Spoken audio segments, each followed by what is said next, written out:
It's 20 past 11, it's Friday, and that does mean there are a load of brand new movies out today, of course, and that is why I enlist the help every Friday of movie critic Van Connor. He comes on the show, he talks about all the movies that he gets to see during the week, well, 2 specifically, and lets us know which ones are worth going to see in the cinema or from home, because, of course, some of them are on streaming. Good morning, Van, how are you? Good morning, Mr. Ball. I'm all good, thanks. You know, I saw a great movie. I saw a few great movies this week, so my week has been pretty good. I always judge my week by what movies I see. Like, you know, no matter what else is going on in the world, I just judge it by the movies. It's the safest way. It is, and some weeks it's abysmal, but actually this week it's... Some weeks do suck, I'm not going to lie. This week is not too bad. So in a moment we're going to look at the brand new Karate Kid Legends movie, which is, of course, out from today. You want to start with The Salt Path. So I don't really know a lot about this, Van. Right, so this is an adaptation of the best-selling memoir of the same name, brought to the screen by Marianne Elliott, who gave us the original stage version of Warhorse, you know, with the big, enormous, like, wooden horse that they actually erected on the stage. Yes. I never got to see that. I was told by my parents that it was incredible, but it looked amazing. She's still got an eye, judging by this film.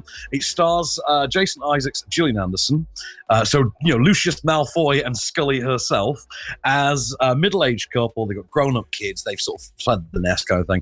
And our couple, who are our leads here, have fallen hard times. He has been given a terminal diagnosis.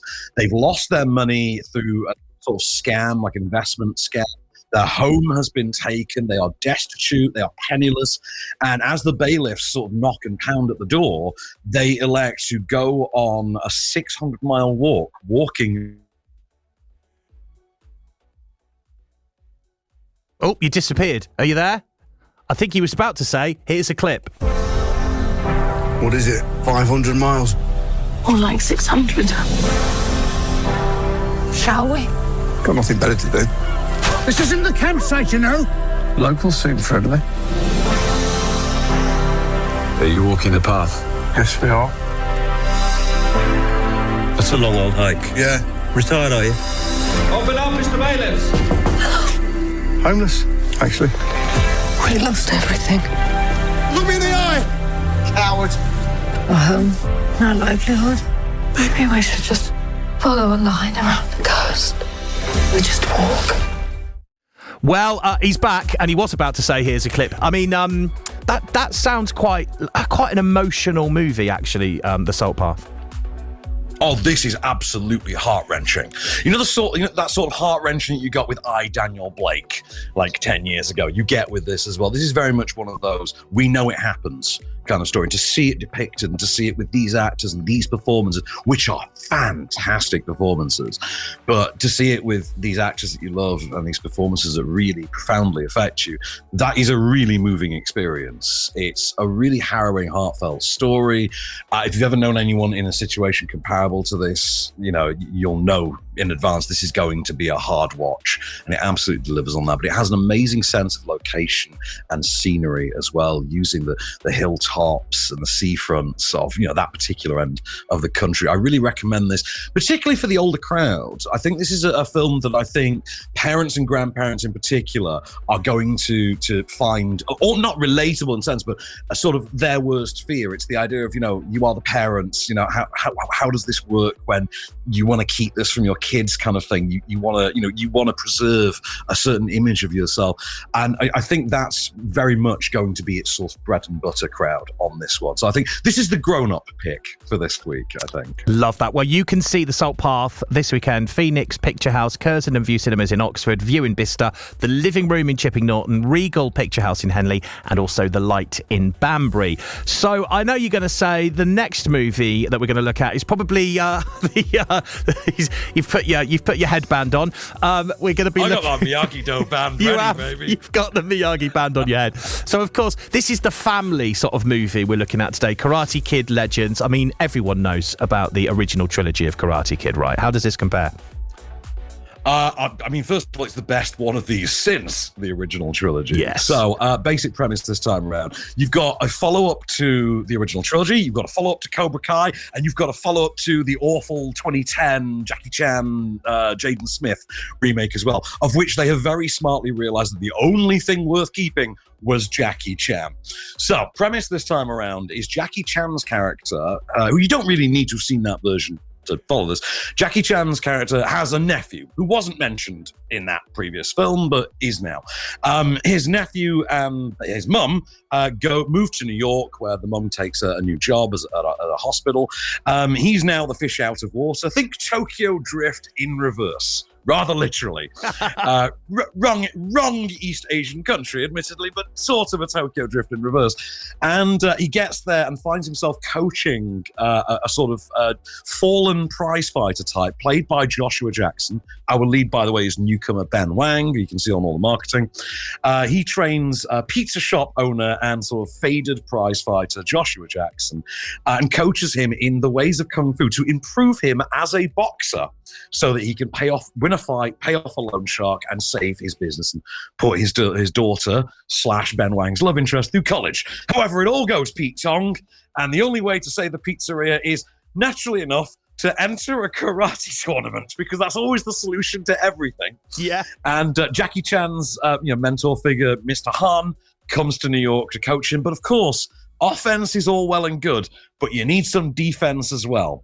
Cobra Kai and Han's teachings were offense. Miyagi-Do was defense, and there's only one man alive who knows about Miyagi-Do better than anyone else.